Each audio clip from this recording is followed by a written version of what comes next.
Now we're going to be talking about a lead funnel and how to create one for your creative business specifically. So all a lead funnel is a chain of different events that a potential customer goes through in order to build a relationship with you and get value from you as a creative. The goal we want to think about here is, yes, we want to get some form of way to contact this person, like through building an email chain or through getting someone to follow you. But the goal is also to really show your expertise and to add value to this person's life and business. A typical lead funnel looks something like this. So you have the brand awareness or the awareness of you as someone who could help as the step one. This is typically built through things like social media or through your website, and it helps people understand the types of services that you offer, which is why we looked at how to productize your services and package them first. It also brings up this awareness of maybe a problem that they couldn't quite formulate themselves. So maybe they knew that their communication wasn't working, but they didn't understand that they had to build a stronger brand, for example. After this brand awareness stage, we get into this kind of relationship building stage. And so this is where perhaps they sign up to your email list and you have an automated sequence of emails that helps them solve the problem that they came to you for. After they have this kind of value portion and you've built a relationship, that's when you make some sort of an offer. Or it doesn't have to be a pure sales pitch. In my case, after they have taken the free course, they've gotten lots of advice, then we ask if they want a paid consultation. And this is after quite a few weeks or months of building this relationship. So I wanted to show you our lead funnel as an example because I always find it so much easier to actually look at something concrete. And the different components that make up this lead funnel. First, I want to show you the landing page that we have for it. And so when we promote it on social media, or when, for example, we put a link to it in our blog posts to get people to this landing page is really what sells the beginning of this lead funnel. And so if you see here, we have a little bit about what the course and the benefits are. You can build your own brand in 7 days. And we talk a little bit about the different things that are included. We show a snapshot of the worksheet, so you can see a little bit the type of quality that you would get in the course. We also include a little bit of a description here telling you that each day through these 7 days of the course, you'll get a supportive email that tells you common pitfalls, things that can go right or wrong, and give you inspiration. And so from looking at this landing page, you get an idea of all of the different value that you get, and it's totally for free. And showing that either something has a price or something is for free is really important because this is something that people really take into consideration when they make a decision. To make it as easy as possible, we ask people to add very little information about themselves. At this stage of the lead funnel, we're not looking for a bunch of information about potential projects or who they are or their business. We're just trying to be helpful.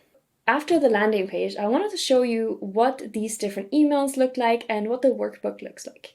So you can create any type of lead magnet, and this is actually part of our class project. The lead magnet should be something that is showing your expertise, but is truly adding value. So don't make something that is adding like a 2% of the knowledge and then they kind of have to go to you anyway. They really should be able to get a lot of information and a lot of benefits and value from this resource. I know it can feel a little bit scary to give away a lot of your secret sauce, so to say, but the truth is people just don't do the same work as you if they don't have the experience. So showing your expertise and experience, it is a way for you to build that relationship. So let's have a look at the workbook first. The workbook is super easy to follow. It has one or a few pages for each of the days. So it's a 7-day challenge to build your brand. So we're talking about the different components. So for example, how to build your personas and strategy, how to create your mood board, then going into logos and sketching, and then actually creating a visual language and last implementation. So these are all steps that are very easy to follow. We have examples, visual things, and it's something where you could do it yourself. As a support, we also have these daily emails. So we can have a look at, for example, the one for a mood board. Building a mood board can be quite challenging for people because it's hard to know when a mood board is working and when it's not working. So what we did in this email is we show examples and we talk people through why this mood board A is working and why this mood board B is not working. And so by giving all these different resources away, you're really building this relationship and you're showing that you care about them having a successful outcome of their projects. You're also showing up in their inbox consistently, and you're doing things that make you seem like someone who will be able to help out and someone who has really good intentions. I mentioned before using automation, and so the way that we've structured this is as soon as someone signs up to the email list, they automatically enter this automated chain of events. And so I'll show you what that looks like here. Ours is done through MailChimp, and so you can essentially set conditions. So I can set the delay to be 1 day between each email so that I know that on day 1 they're going to be working on this, on day 2 they're going to be working on this, and so they're going to need the tips specifically for this. At the end of it, you can set conditions, like if someone has been opening your emails and been engaging, then you can say, this is someone who is probably interested in more services, and then you can send them something that is more of a sales pitch or an offer. If they haven't engaged much, you can send them into more of a typical news list of, for example, updates or tips or things like that. So you can kind of tailor the experience depending on the type of customer and their response to your emails. Next up, we actually want to track how these lead magnets are doing. So the first thing we want to look at is your landing page. How is it performing? How many people are reaching it? How many people are actually converting from it?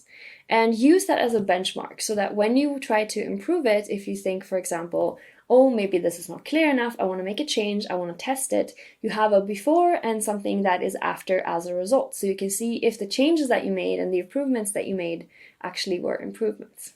The second thing you want to see is in programs like MailChimp, for example, you can see how many people have opened each email. This is really helpful since you see if, for example, your subject lines are working.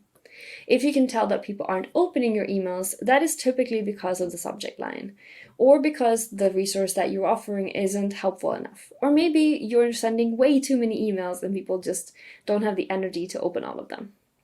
So these are all things that you can experiment with. If people are not opening them, try improving your subject line and see what happens. Wait for a couple weeks and see if there's any difference. Be patient and make sure that you experiment with these things. Everything has to kind of be a little bit of an A/B test, a little bit of is design A or design B performing best. And I know that with design clients, we want it to happen fast sometimes, but really what we're trying to do here is create a system where you consistently get clients through the door, and we want that system and that little machine to be as optimized and well working as possible.